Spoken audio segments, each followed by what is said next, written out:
है लोकायुक्त की टीम ने मेरे को पैसे लेते हुए, अगर पका है तो मैं स्वीकार कर रहा हूं, मेरे को 1.25 लाख रुपए नकुल जैन पिता नंदू सराफ ने दिए हैं, मैंने लिए हैं।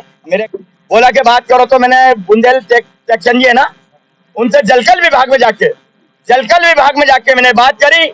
तो मैंने बोला भैया आप लोग एक काम करना है, जायज काम हो तो आप करना, नहीं तो मुझे मना कर देना। उन्होंने बोला फोन पे नहीं डायरेक्ट जलकल विभाग में बिना कहे उनने बोला कि मैं ये सीएम साहब से बोल के काम करा दूंगा। तो नमस्कार, आप देख रहे हैं कुबेर संदेश और मैं आपके साथ तरलिन सलूजा। आइए आज हम बात करते हैं नीमच की।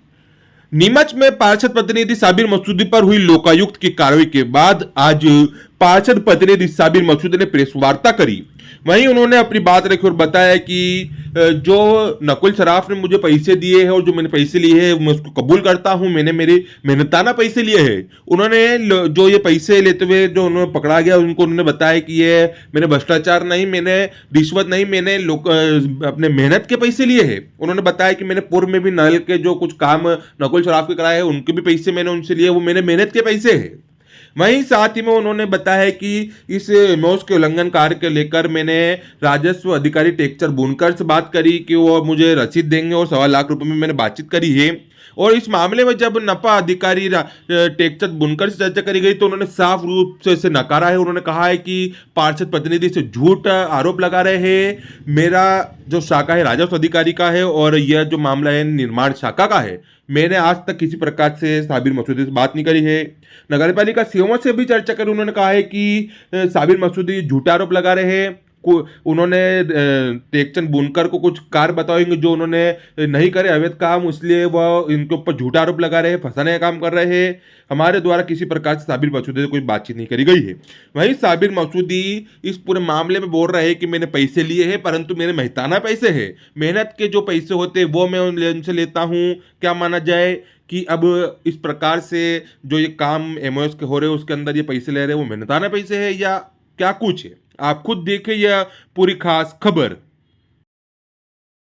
तो और मेरे घर में भी आके बात करी उन्होंने, आपको 1.5 लाख की इनकी बात हो गई थी। तो इन्होंने ये कहा कि यार 1.25 लाख में आप बात कर देना, रसीद कितने की कटेगी होगा, अगर 10 लाख भी लगेंगे तो मैं दूंगा। साबिर भाई तुमने मेरे पहले नल कनेक्शन की रसीद ला के दी सारी, नहीं तो नुकुल भैया से पूछ लो ना। और आप इसमें किसको शामिल, कौन शामिल है, किसको पैसे देते थे आप? मैं देखो पैसे नहीं है यार भाई साहब, किसके पास जाना था पैसा जो 1.5 लाख, ये 1.5 लाख की रसीद, 1.25 लाख की रसीद कटती और भी ज्यादा लगते तो नकुल भैया उसमें देते हैं। किस बात की? अरे मसूदी का उल्लंघन का ये तो कराना इन्होंने, रसीद की गणित है, रसीद कोई कटती ही नहीं। अरे आप अभी आपने प्रेस वार्ता में टेक्शन, अगर ये रसीद नहीं कटी तो मैं पार्षद रानी मसूदी से निवेदन करूंगा, क्योंकि हमारी पार्षद है वो, कि इसको जमीन दोष कर दें और नहीं तो सीएमओ के खिलाफ धरना दिया जाएगा, अध्यक्ष के खिलाफ धरना दिया जाएगा। अभी आपने प्रेस वार्ता में टेक्चंद जी का नाम लिया, उस पर बोला। टेक्चंद जी का ये है कि उन्होंने ये कहा है, मैं गारंटी ली थी, गारंटी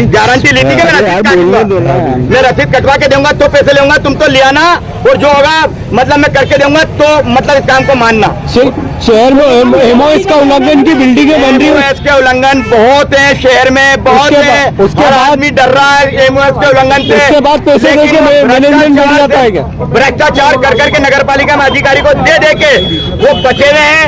और जिस दिन ये लोकायुक्त की टीम जैसे कल आई, मैं उनको सलाम करता हूँ। अरे आप, इनका सवाल ये है कि एमओएस का उल्लंघन करने पर आदमी पैसे देके बच जा रहे हैं। नहीं, रसीद कटाने के बाद बचेगा वो, तो एमओएस उल्लंघन होता रहेगा। बंगला बगीचा है, वो शासन ने कोई ऐसे नियम बता दिए थे छोटे छोटे। अभी आप 1.25 लाख रुपए का मेहनताना क्या देना चाहते आपने? और अब एक तो आपको कांग्रेस कार्यालय में कुछ नहीं दिया गया, ऐसा क्यों? वो इसलिए कि भाई लोकायुक्त का मेरे पे मामला कर दिया उन्होंने, मेरे पे करा, मैं ही गया था पैसे लेने और मैं मना भी नहीं कर रहा हूँ। वो जहाँ बुलाएंगे मैं तो वहाँ जाऊंगा। मेरे मामले में रसीद कटनी थी तो आप क्यों वहाँ पहुंचे? अरे यार उन्होंने मेरे को काम बताया ना, मैं मेरे मेहनताना बोला ना, उन्होंने भाभी ये काम करा दिया। मैं तूने नगर पालिका ने आपको भेजा था। बिचौलिया का बनकर काम कर रहे थे कि क्या कहना बिचौलिया चाहते हैं? नहीं, मैं डायरेक्ट करे ना, डायरेक्ट रसीद कटवाए। दलाल बन के काम कर रहे थे। तो लाना था तो वो बोल रहा है मेरी सुन नहीं रहे, पैसे एंडसेंड मांग रहे हैं।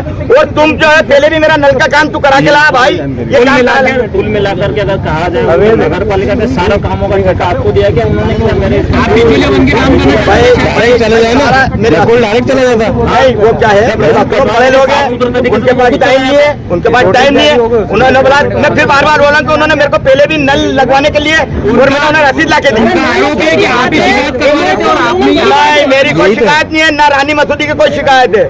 फर्जी नाम से करवा रहे थे। नहीं, कोई फर्जी नहीं, वही बता रहे हैं। पत्रकारों का नाम आ रहा कर और जो है वो पत्रकारों का नाम दे रहा है। नाम बताओ पत्रकार का। पत्रकार का नाम बताओ। वो मेरे को उनका जावेद भाई का बता रहे थे। जावेद भाई कौन? अपने ये प्रेस वाले है ना, ये चैनल चलाते हैं। अच्छा, अरे यार ये अरे जावेद भाई तुम्हारा नाम आ रहा है, इधर आओ। इनका नाम लिया अनुकूल। यार वो मेरे को परेशान कर रहा है। नहीं, हाँ? ये एमओएस का उल्लंघन है, वो- लोकायुक्त की टीम का कहना है कि पार्षद की सहमति के बाद आप पैसे लेने गए थे वहाँ पे। नहीं, उन्होंने बयान दिया है, बयान दिया है। कोर्ट में पेश कर रहे पार्षद का तो होश ही नहीं पार्षद को कि क्या हो रहा है। लोकायुक्त की टीम से मैं नहीं, लोकायुक्त की टीम है ना। अच्छा एक बात बताओ, लोकायुक्त के द्वारा पकड़े जाने के बाद नैतिकता के आधार पे आप इस्तीफा देंगे? लोकायुक्त मैं काय का इस्तीफा दूंगा? रानी साबिर रानी मसूदी का कोई रोल नहीं है, रानी मसूदी इसमें इन्वॉल्व नहीं है। अगर आरोपी बनाया तो लोकायुक्त का जो पार्षद भी शामिल बताया। नहीं मेरी बात सुनो, अगर वो शामिल, बात सुनिए। उन्होंने नकुल भाई से बहुत अच्छी प्लानिंग करके आए हैं। और ये जो आप बता रहे हो ना, अच्छा प्लानिंग किसने की, केवल आप तो ये बता दो, आपको फंसाने की प्लानिंग किसने की, आप ये नाम बताओ। नकुल शराब, नकुल जी जैन, क्या कारण के? अब मैंने मेरी बात सुनो, आपको क्यों फंसाया उन्होंने, क्या कारण मेरे को रहा है? इसलिए कि देखो लोग उनको परेशान कर रहे थे, तो बोले कि ये पार्षद का पति है और मजदूर आदमी है, पहले भी मेरा काम करके ला तो ये करके ला देगा। चलिए आपका नाम? मेरा नाम हाजी साहब। रिश्वत लेते 1.25 लाख की रंजात खड़े देते। पार्षद पति ने अभी प्रेस कॉन्फ्रेंस करी, उसका कहना है कि मेरी जो बाकी थे मैंने अपने लिए पैसे नहीं लिए, मैंने सेक्शन जी जो बुनकर हैं उनसे बातचीत हुई, उन्होंने बोला मैं काम करवा दूंगा, उसके बाद में दिया जाए। क्या कुछ बातचीत है, क्या रहा है? मेरी कभी कोई साबिर मसूदी से या किसी से भी कोई इस प्रकार की कोई बातचीत नहीं है। तो खुलेआम आप पे आरोप लगा रहे हैं। झूठा आरोप है और ना मेरी कभी उससे बात हुई है, ना आज तक कभी इस मामले में कभी कोई चर्चा हुई है। उसने कहा डीपी ज्वेलर्स का भी जो अवैध है उसको भी वेस्ट करने का काम किया गया। जब बातचीत करी गई तो कहा ऐसे ही इसका काम सीएमओ से बात करके हो जाएगी। तो हकीकत क्या है, क्या जो मामला है उसमें समझौता 100% एमओएस चली भी है, तो रहेगा क्या उसमें? ना तो मेरा उस एमओएस से कोई लेना देना है, न मैं उस कभी निर्माण कार्य को मैं देखता हूँ और न मेरा कभी भी उस चीज से कोई वास्ता नहीं रहा है। तो आपके ऊपर आरोप क्यों लगाया जाएगा? झूठा आरोप है, अगर इसने ऐसा कहा है तो बिल्कुल उसके खिलाफ मैं कार्रवाई करूंगा।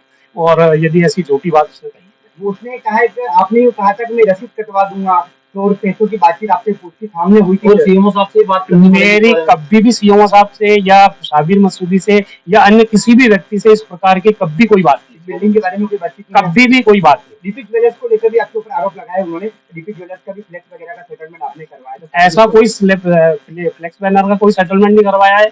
फ्लेक्स बैनर का जो आवेदन आया था उसके अनुसार उससे 94,000 रुपए की राशि वसूल की है और जो अवैध रूप से होर्डिंग्स लगाए थे उसकी भी राशि वसूल। बाकी और शहर में भी अवैध होर्डिंग्स लगे हुए, उनको लेकर क्या कुछ नहीं? उनको भी अपन हटाने की कार्रवाई करेंगे।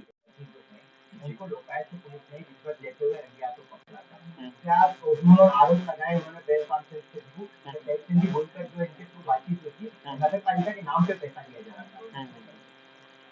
देखिए सर, नगर पालिका के नाम से कोई भी व्यक्ति अगर इस प्रकार की हरकतें करे और उसके बाद में जब वो धरा जाए, पकड़ा जाए, तो वो तो किसी का भी नाम लेगा बचने के लिए कि वो भैया फलाने ने बोला, ढमके ने बोला। रही बात जैसे आप बता रहे कि बुनकर जी का नाम लिया है, बुनकर जी राजस्व शाखा के प्रभारी है और ये मामला निर्माण शाखा से संबंधित है।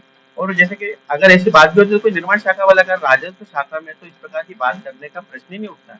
वहाँ तो टैक्स वगैरह जमा होते हैं, कोई नामांतरण का प्रकरण होता है वो होते हैं, बंगले बगीचे वाले प्रकरण होते हैं वो होते हैं। तो अगर सामने वाला अगर मान लीजिए एक बात वो बोल रहा है और हम थोड़ी सी देर के लिए तो सही मान लें, तो वो रेवेन्यू वाले से क्यों चर्चा कर रहा है अगर उसको ऐसा ही कुछ गलत हरकतें करवानी थी? सीधा सीधा इसमें मामला यह है कि हो सकता है उनके कोई व्यक्तिगत कोई द्वेषता रही हो या पुराना कोई ऐसा कार्य जो कि वो अवैध रूप से करवाना चाह रहे हैं और टैक्स चेंजिंग नहीं कर पाए, तो आज उसको मौका मिला है कि इस प्रकार से अब मैं तो उलझ गया हूँ तो दूसरों को भी उलझाऊं। 100% एमओएस उल्लंघन को लेकर उनका एक आरोप था। कई मामले नगर पालिका ने नोटिस दिए हैं, नोटिस के बाद में सेटल हुए, इस मामले को उसी तरीके से सेटल करने की चर्चा चल रही है। तो एमओएस उल्लंघन में 100% अगर होता है जी। तो क्या मुझे ऐसा नकुल सराफ वाले मामले में क्या नगर पालिका इस कार्य बनाती है? नगर पालिका में उनके द्वारा ड्राइंग सेंक्शन करवाई है और उसके बाद में जो एमओएस का उल्लंघन वाली बात आ रही है, तो हमने सूचना पत्र भी उनको जारी करे हैं। इसमें 30% तक के कंपाउंडिंग शुल्क जमा करवा करके वो अनुमति ले सकते हैं। फिर भी 10% जो रहता है वो एमओएस उल्लंघन माना जाता है। लेकिन एमओएस उल्लंघन के बाद में कई मर्तबा ये होता है कि जैसे आप देखते हैं महानगरों में या अपने उज्जैन जैसे शहर में जब सीएस के समय जो एमओएस के उल्लंघन करते हैं और जब वहाँ सड़कों का चौड़ीकरण होता है या अन्य कोई योजना आती है, उस समय ये चूंकि नियम के विरुद्ध निर्माण है तो उन्हें हटा दिया जाता है। तो डीपी ज्वेलर्स को लेकर जो उन्होंने आरोप लगाया प्रेस वार्ता में, जी, मैं डीपी ज्वेलर्स से जो शोरूम हुआ है जहाँ पे प्रभुलाल भवानीराम पाटीदार का जो है बिल्डिंग बना है, वहाँ पर भी बोले नगर पालिका ने सेटलमेंट कर दिया, इसको लेकर इसी तरह इसका भी सेटलमेंट हुआ था। तो वहाँ हकीकत क्या मामला है? जी, वहाँ के सेटलमेंट के संबंध में अभी ऐसी कोई कार्रवाई नहीं हुई है। आप जो बता रहे हैं डीपी ज्वेलर, उनकी पूर्व की जो स्वीकृति है वही स्वीकृति यथावत है। हो सकता है कि उन्होंने कोई आवेदन दिया हो तो मेरे संज्ञान में अभी नहीं आया है। क्या शहर में भी देखा गया डीपी ज्वेलर से वसूला गया था जुर्माना फ्लेक्स बैनर को लेकर? ऐसे ही शहर में कई अवैध होर्डिंग्स लगे हुए नगर पालिका को आर्थिक नुकसान है, ऐसे में कैप्टन बुनकर के ऊपर भी आरोप लग रहे हैं। तो फिर वो फ्लेक्स अवैध है तो हटते क्यों नहीं शहर? नहीं, अब हम लोग परिषद में ये विषय को रख रहे हैं और इसको वार्षिक टेंडर हम जारी कर रहे हैं, ताकि वर्ष भर एक ठेकेदार को हम दे देंगे। ठेकेदारी किसे कितने समय के लिए लगाना है, कितने स्क्वायर फीट के पोस्टर रहेंगे, तो एक वर्ष ठेके की राशि वो निकाय में जमा करवा ताकि ऐसी विवाद की स्थिति भविष्य में तो रहेगी। पार्षद पति ने क्या है, मैं तो पार्षद पति हूँ, मैं मेहनताना के लिए काम करता हूँ, नगर पालिका में नल कनेक्शन तो लगा के कई काम ऐसे करे जहाँ लोगों से पैसे लिए हैं। ऐसे लोगों को नगर पालिका में अब आगामी क्या सब कुछ उठाएंगे कदम, क्योंकि खुद ही कह रहे जैसे काम करते हैं, इससे ये नगर पालिका का एक्शन क्या पड़ेगा? अगर वो काम करते हैं और दूसरे करवा रहे हैं तो इस बारे में तो मैं कुछ नहीं कह सकता हूँ। जिससे अगर वो पैसे मांग रहे हैं तो सीधा तरीका यही है जो उन्होंने अभी ये ज्वेलर्स वाले ने करा है कि अगर कोई इनसे अवैध रूप से मांगते तो पुलिस है, प्रशासन है और कई ऐसे शासकीय विभाग हैं जिसमें किस प्रकार की आप जब खुद ही पैसे देकर के इसी भ्रष्टाचार को बढ़ावा दे रहे हैं तब उसमें हम लोग क्या कर सकते हैं।